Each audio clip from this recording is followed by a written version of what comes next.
जय हिंद एवरीवन, आप सबका आपके YouTube चैनल राष्ट्रीय सेवा पे स्वागत है। कल लोकसभा में आपने देखा कि अमित शाह जी ने दिल्ली से रिलेटेड बिल इंट्रोड्यूस किया। इससे पहले वो एक ऑर्डिनेंस था एंड ऑर्डिनेंस को यहां पर रिप्लेस कर दिया गया बाय द बिल। ऑर्डिनेंस किससे रिलेटेड था? दिल्ली में सर्विसेज मैटर से। सुप्रीम कोर्ट पहले बोल चुकी थी कि दिल्ली गवर्नमेंट के अंडर आ रही है services matter. Services matter means group A all India services except Indian police service and DANICS. But उसके बाद ऑर्डिनेंस आता है एंड सरकार कहती है कि ये दिल्ली गवर्नमेंट के प्रीव्यू के अंदर नहीं है एंड उसके लिए एक स्पेशल अथॉरिटी बनाई जाएगी 3 मेंबर्स की। एंड अगर डिफरेंस ऑफ ओपिनियन होगा तो लेफ्टिनेंट गवर्नर की से फाइनल मानी जाएगी। Okay, let's start the about something about Delhi. सबको ये लगता है कि जम्मू कश्मीर सबसे पहला स्टेट था जिसको यूटी में कन्वर्ट कर दिया गया 5 अगस्त 2019 को। ऐसा नहीं है। दिल्ली सबसे पहले 1952 में एक कंप्लीट स्टेट था जिसमें 27 मार्च 1952 को इलेक्शंस होते हैं एंड कांग्रेस जीत के आती है एंड सबसे पहले चीफ मिनिस्टर निकल कर आते हैं। बट 1956 में आप सबको पता है स्टेट रीऑर्गेनाइजेशन एक्ट आता है एंड उसके बाद हम देखते हैं कि दिल्ली को यूटी का स्टेटस दे दिया जाता है। ये कब तक चलता है? 1993 तक। उसके बाद 69th अमेंडमेंट आता है 1991 में, जो दिल्ली में क्या करता है, पार्शियल स्टेटहुड का यहां पर स्टेटस लेकर आता है विद द लेजिस्लेचर। लेजिस्लेचर अगर मैं कह रहा हूं तो वहां पर चीफ मिनिस्टर होंगे with the help of council of ministers. Council of minister के साथ वो सरकार चला रहे होंगे। बट स्टार्टिंग से एक ही लड़ाई चलती आ रही है कि क्या लेफ्टिनेंट गवर्नर के पास पावर ज्यादा है या फिर चीफ मिनिस्टर के पास। ये कॉन्फ्लिक्ट लगातार चलता आ रहा है एंड रिसेंटली सर्विसेज के मैटर के ऊपर लड़ाई होती है जिसमें सुप्रीम कोर्ट दिल्ली गवर्नमेंट के फेवर में लेकर आता है। बट उसके बाद ऑर्डिनेंस आता है एंड ये कहा जाता है कि सर्विसेज मैटर दिल्ली गवर्नमेंट के पर्व्यू में नहीं है, उसके लिए एक अलग से सिविल सर्विस अथॉरिटी बनाई जाएगी 3 मेंबर्स की एंड 3 मेंबर्स कोरम के साथ। कोरम मतलब 2, जो 2 बंदे अगर उस पर सपोर्ट में होते हैं वो डिसीजन लिया जाएगा। बट अगर यहां पर कोई भी कॉन्फ्लिक्ट होगी तो लेफ्टिनेंट गवर्नर की डिस्क्रिशनरी पावर होगी एंड फाइनल से होगी। आप कल देखते हैं कि ऑपोजिशन पार्टी ले लीजिए या बाकी अदर पार्टीज ने इसको अपोज किया, बट कल लोकसभा में इसको टेबल कर दिया गया। Let's start. सबसे पहली स्टेटमेंट अमित शाह जी ने यह कही कि constitution gives the house power to pass law regarding the Delhi. भाई कॉन्स्टिट्यूशन हमें पावर देता है दिल्ली से रिलेटेड यहां पर कोई भी लेजिस्लेशन लाने के लिए, क्योंकि यहां पर लगातार कहा जा रहा था कि गवर्नमेंट यहां पर फोर्सफुली इसको लेकर आ रही है यहां पर एंड कॉन्स्टिट्यूशन की धज्जियां उड़ा रही है एक्सेट्रा एंड एक्सेट्रा। बट इसके बाद अमित शाह जी ने सबसे पहली स्टेटमेंट ये दी कि कॉन्स्टिट्यूशन ही हमें हाउस को पावर दे रहा है कि कोई भी लॉ लेकर आना regarding the Delhi. And I hope आप सबको दिल्ली और न्यू दिल्ली का फर्क पता होगा। दिल्ली के अंदर 11 डिस्ट्रिक्ट्स हैं। 11 डिस्ट्रिक्ट में से एक डिस्ट्रिक्ट का नाम है न्यू दिल्ली। एंड 1911 जो कि दिल्ली दरबार था जब कलकत्ता से कैपिटल चेंज होकर दिल्ली में आती है।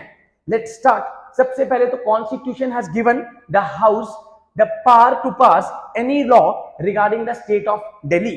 Supreme court judgments has clarified that parliament can bring any law regarding the state of Delhi. ये कहा जा रहा है कि भाई सुप्रीम कोर्ट की जजमेंट ही कह रही है कि भाई यहां पर पार्लियामेंट कोई भी लॉ लेकर आ सकती है रिगार्डिंग द दिल्ली एंड वही मैं आज लेकर आया हूं हाउस में। लोकसभा में पास हो जाएगा, उसके बाद ये राज्यसभा में जाएगा। Let's start. GNCTD bill 2023। इससे पहले ऑर्डिनेंस आया था। ऑर्डिनेंस आपको पता है, ऑर्डिनेंस मैक्सिमम 6 मंथ 6 वीक्स का ही हो सकता है।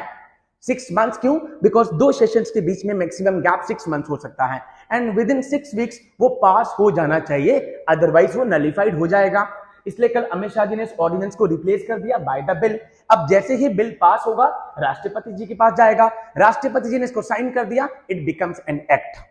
ओके, दिल्ली सबसे पहले स्टेट करता है 27 मार्च 1952 को सबसे पहले इलेक्शंस होते हैं।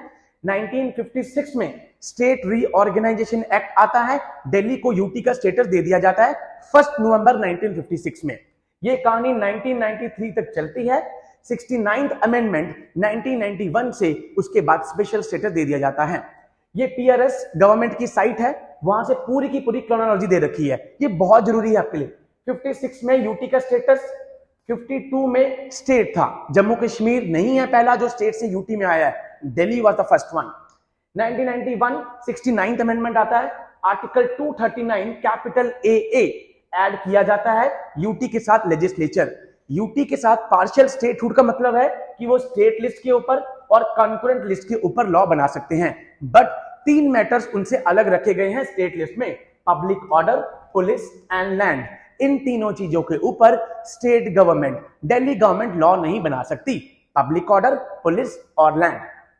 2015 में एमएचए ने एक नोटिफिकेशन निकाली और कहा कि जो सर्विसेज के मैटर हैं वो दिल्ली गवर्नमेंट के हाथ में नहीं है, और एलजी को यहां पर पावर दी to discharge functions of central government in relation to the same. तब से ये कॉन्फ्लिक्ट चलती आ रही है कि लेफ्टिनेंट गवर्नर के पास पावर है या फिर चीफ मिनिस्टर दिल्ली गवर्नमेंट के पास पावर है सर्विसेज रिलेटेड मैटर। इसके बाद आप देखते हैं कि 2023 में सुप्रीम कोर्ट एक जजमेंट देती है और कहती है कि Delhi government has control over the services. भाई दिल्ली सरकार के पास सर्विसेज से रिलेटेड मैटर के लिए पावर है। उसके बाद सरकार ऑर्डिनेंस लेकर आती है और कहती है कि वो एक्सक्लूड कर देती है कि दिल्ली गवर्नमेंट के पास नहीं है। उसके बाद बिल में 4 पॉइंट्स निकल कर आ रहे हैं। नंबर 1, यहां पर अमित शाह जी ने कहा कि national capital civil service authority बनाई जाएगी। भाई हम क्या करते हैं, कमेटी बना देते हैं, अथॉरिटी बना देते हैं, उसमें 3 मेंबर होंगे, चीफ मिनिस्टर चेयरपर्सन होंगे, at present mister Arvind Kejriwal, principal home secretary second member होगा, थर्ड चीफ सेक्रेटरी। भाई तीनों क्या करेंगे, तीनों बैठेंगे, प्रेजेंट और वोटिंग करेंगे, और कोरम का मतलब क्या होता है, भाई दो ने हां कर दी, हां मान दी जाएगी। तो इससे वो नहीं कह सकते कि भाई चीफ मिनिस्टर की से नहीं ली है, वो कह रहे हैं तो हमने तीनों को ले लिया। तो सर्विसेज के matter group A all India services except IPS, ध्यान रहे आईपीएस इसमें एग्जेम्प्ट है, एंड द डेनिक्स ग्रुप, ये उसके बाद अथॉरिटी बनाई जाएगी, ये 3। इसके बाद लेफ्टिनेंट गवर्नर के पास ये अपनी रिकमेंडेशंस को भेजेंगे। अब लेफ्टिनेंट गवर्नर देखिए आप, under this act matter where LG may act on its discretion, LG खुद अपने डिस्क्रिशन पे, उसको सरकार से पूछने की जरूरत नहीं है। Matters outside the competence of assembly, जो दिल्ली सरकार के पास पावर नहीं है उसमें लेफ्टिनेंट गवर्नर के पास discretionary power, but which have been delegated to LG. Now, matter which he is required by a law to act in his discretion, any judicial or quasi-judicial functions. The bill specified that in these matter, LG will act in sole discretion. Lieutenant governor के पास sole discretion होगा, पूछने की जरूरत नहीं है। It expands the discretionary role. ये क्या कह रहा है कि अथॉरिटी ने मान लो कोई कुछ रिकमेंडेशन भेजी सरकार के एलजी के पास कि भाई इस ऑफिसर को यहां से ट्रांसफर करना है, पोस्टिंग करनी है, यहां पर लेफ्टिनेंट गवर्नर साहब उनको रिकंसिडरेशन के लिए वापस भेज सकते हैं, जैसे राष्ट्रपति के पास वीटो पावर होती है। बट अगर डिफरेंस ऑफ ओपिनियन हो गया, मान लो यहां पर अरविंद केजरीवाल साहब कह रहे हैं कि इस पर्टिकुलर किसी भी एक ब्यूरोक्रेट को यहां से यहां नहीं भेजना, बट लेफ्टिनेंट गवर्नर कह रहे हैं भेजना है, that is difference of opinion. तो लेफ्टिनेंट गवर्नर की से फाइनल होगी, अरविंद केजरीवाल साहब कुछ नहीं कर पाएंगे इसमें। ये सबसे बड़ी प्रॉब्लम हो रखी है, जो हो रखी थी, जिसको उन्होंने कल सॉल्व करने की कोशिश करी। Number 3, disposal of minister matter by the ministers. A minister of Delhi government may issue standing orders for the disposal of matters brought to his attention. The order should be issued in consultation with concerned departmental secretary. Departmental secretaries को यहां पर और power दी गई है। Matters must be submitted to the LG through the chief minister and chief secretary for his opinion. भाई कुछ भी करने से पहले आपको यहां पर सबमिट करना पड़ेगा एलजी के पास, एंड एलजी को पावर दे ही दी उन्होंने। This includes proposal affecting the peace and tranquility, Delhi में शांति कुछ हो, वो भंग ना हो रही हो, उससे रिलेटेड मैटर हो। Next, summoning, prorogation and resolution of assembly. सबसे ज्यादा सवाल तो यही उठ रहा है कि भाई अब चीफ मिनिस्टर किसी भी वक्त असेंबली नहीं बुला सकते, यहां पर एलजी के पास पहले ये मैटर जाएगा।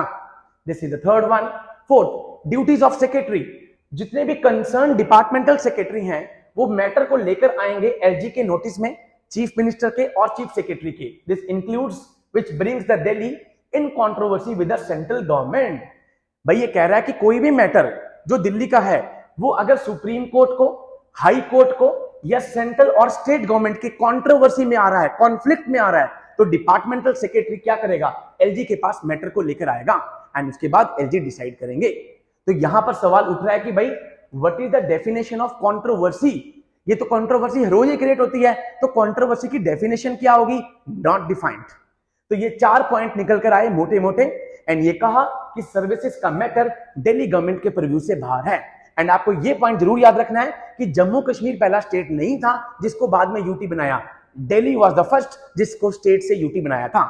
ऐसी और इंफॉर्मेशन के लिए हमारे चैनल को देखते रहिए। With these words I conclude my session. Jai Hind to all, take care.